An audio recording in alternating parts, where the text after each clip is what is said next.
நாட்டில் தினமும் விபத்துகள் காரணமாக பல உயிர்கள் பலியாகின்றன. இந்த வீதி விபத்துகளுக்கு சாரதிகளின் கவனயீனமும் ஒரு முக்கிய காரணியாக அமைகிறது. அதாவது வேறு பேருந்துகளை அல்லது வாகனங்களை முந்தி செல்வதற்காக அதிக வேகமாக வாகனத்தை செலுத்துதல், வாகனம் செலுத்தும் போது போதைப் பொருட்களை பயன்படுத்துதல் மற்றும் தொலைபேசி பயன்படுத்துதல் என்று சாரதிகளின் கவனயீனமான செயற்பாடுகள் தொடர்ந்த வண்ணமே உள்ளன.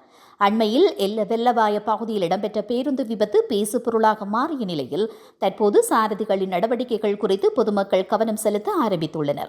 இந்த நிலையில் பேருந்து சாரதி ஒருவர் தொலைபேசியை பயன்படுத்திக் கொண்டு பேருந்து செலுத்தியுள்ளார். இதனை தட்டி கேட்ட பயணியிடம் அவர் வாக்குவாதத்தில் ஈடுபட்டுள்ளார். இது தொடர்பான காணொலி ஒன்று தற்போது சமூக வலைதளங்களில் அதிகமாக பகிரப்படுகிறது.